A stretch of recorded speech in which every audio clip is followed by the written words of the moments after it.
Most jazz guitar lessons teach you lots of chords that sound great in your practice room, but the minute you play with a band, those same chords clash with the piano, muddy up the bass, or bury the soloist.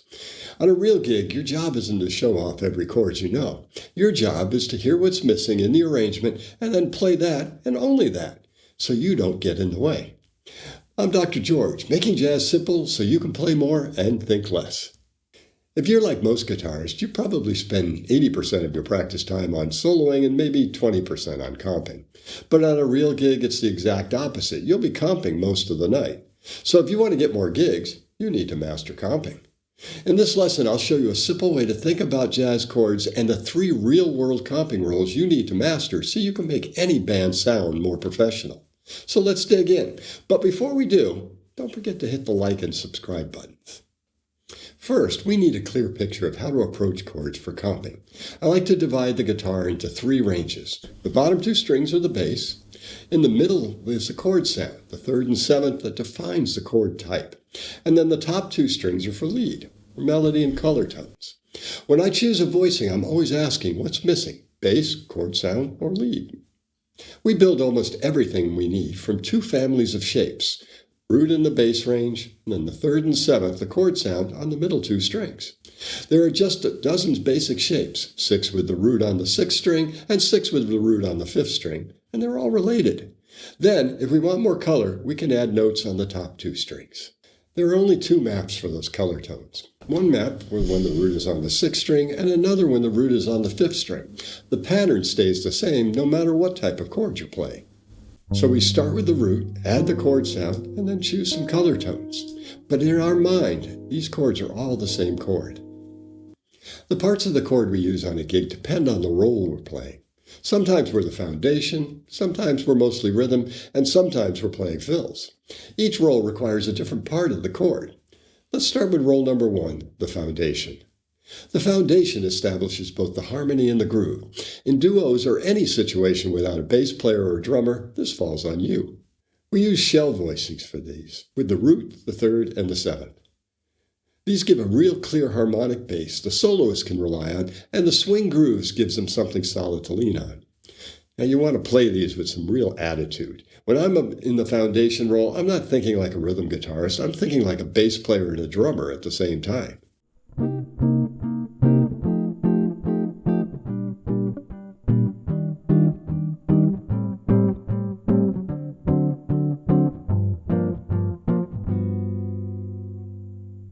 This already works. You could play a whole gig like that.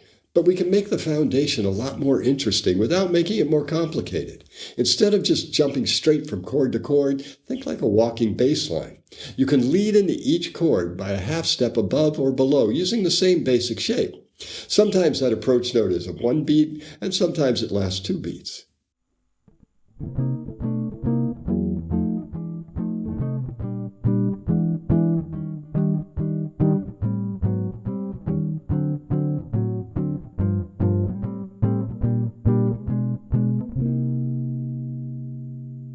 So notice how that bass motion suddenly sounds like a walking line, even though the voicings are still just simple shells.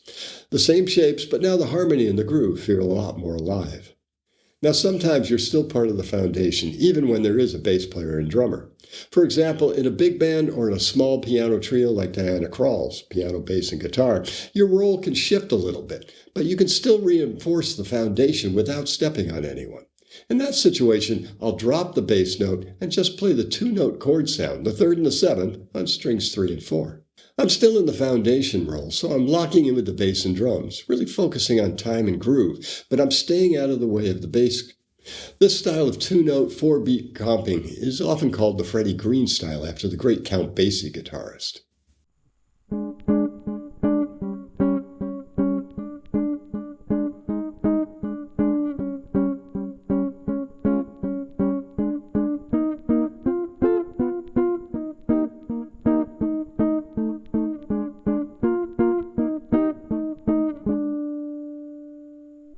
Notice that it's the same idea as before. I'm giving a clear harmonic foundation and a strong groove, but now I'm leaving the bass range to the bass player. Now you might be wondering, can 2 notes really be a chord? Well, by themselves, they're just an interval, but in a jazz band, the harmony is the sum of all the parts. The bass gives you the root, the piano and the horns might add color tones, so you don't have to play everything for the chord to be complete, and you shouldn't. In fact, what sounds big and impressive alone in your practice room is often exactly what gets you in the way on the stage. So the real skill here is learning to hear the whole chord, even when your hands are only playing the chord sound, the third and the seventh. Here's a simple way to practice that. First, take a chord progression and play it with the full shell voicings. Then play the exact same progression using only the chord sound, just the third and the seventh on the middle strings. Now you can still finger the root if that helps you find it, but only strike the middle strings.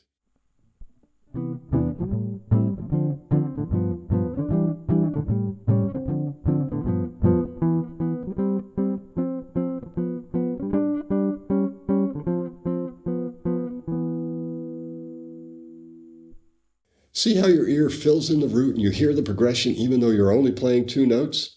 Now, if you want to take this a step further, try this. Play just the chord sound on strings 3 and 4 and sing the root while you play.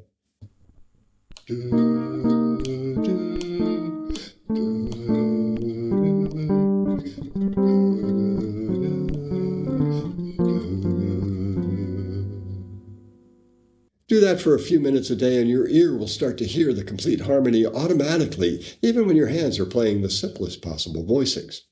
So now we're ready to move on to the next roll. Knowing what roll and the right voicings to play is what makes you sound like a pro.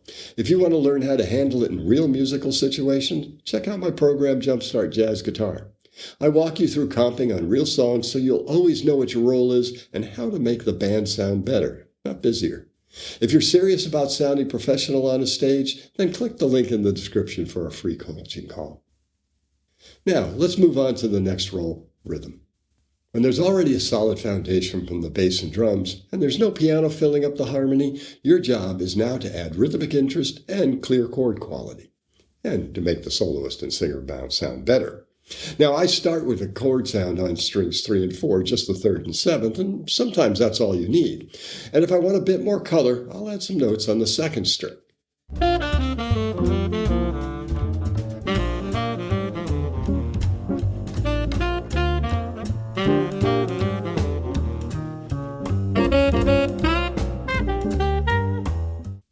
Rhythmically, you have two main approaches. Sometimes you play a groove pattern like the Charleston or the Woodside, or even a 4-beat swing. Other times, you're improvising the rhythm, reacting to the soloist and the drummer in real time. When I'm comping in this role, I'm usually thinking in one of two ways, either like the kick and snare, short accents and setups, or like a big band brass section with little rhythmic hits and phrases that outline the harmony. Now you can mix those up, but here's the trap. Don't turn it into a chord solo. Your job is to support, not to be the main event. Now, you can learn a lot about this by listening to the greats. On My Favorite Things, McCoy Tyner plays basically the same rhythm over and over again. By itself, it's not flashy at all, but it locks in with the groove and makes Coltrane sound great. Players like Wynton Kelly or Jim Call with Art Farmer take the same approach. Simple ideas, great time, total support. If the audience is listening to you instead of the soloist, in this role you're probably doing too much. Now, in a full rhythm section with piano, bass, and drums, the rhythm roll gets trickier. Sometimes I'll play these chord sound voicings, just the two notes, and add a little bit of rhythmic interest, but there's one rule. If nothing is missing, don't play. At jam sessions, that might mean taking turns. You comp for one soloist and lay out for another, or just wait until it's your turn to solo. If it's your regular band, you'll want to agree on roles ahead of time so you're not fighting each other over every tune. In the end, the rhythm roll is still about the same big question. What's missing now? You add just enough rhythm and chord sound to complete the picture, and you leave the rest alone. That's a hard lesson for guitar players, but it's what makes you sound professional on a gig. The third role is fills. It's the only time your comping should sound like a lead line. Remember, when you're comping, your job is always to support the lead, not to compete with it. And that's why we spent most of the lesson staying out of the lead range. But there's one moment when you're allowed up there, when you're playing fills. A fill is what you play in spaces the singer and soloist leaves. When the lead line takes a breath, something needs to happen to keep the listener engaged and to keep the phrase moving forward. That something is your fill. In that moment, you briefly become the lead instrument, but only for a few beats. Most of the time, fills are short. Sometimes it's just a quick rhythmic kick or a simple slide into a chord tone. Other times it's a more melodic idea built right out of your chord sound. So instead of thinking of, now I'm going to play a lick, think I'm going to answer that phrase using notes that are already in my voicing, plus maybe one or two color tones on the top strings.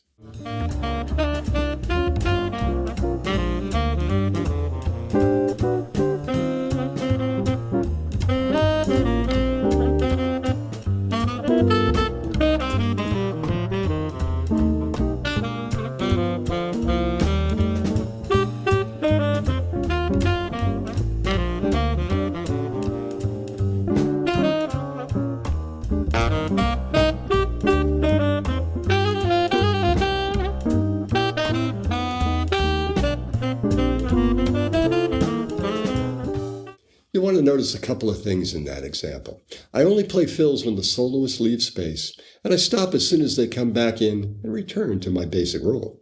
When you start thinking in these three roles, foundation, rhythm, and fills, you stop playing chord shapes and you start shaping the whole band sound. Comping stops feeling like a guessing what to play next and starts feeling like you always know what the music needs: solid time, clear harmony, or a short fill, or nothing at all. You want to master these three comping roles on real tunes, knowing which register to use, what role to play, and how to fit into any ensemble. That's exactly what we work on in Jumpstart Jazz Guitar. I'll show you how to listen to the arrangement, hear what's missing, and pick voicings that'll make the whole band sound better. So you're thinking like a pro, not a student memorizing grips. Sign up for a free coaching call with me to see if it's a good fit. Check the link in the description.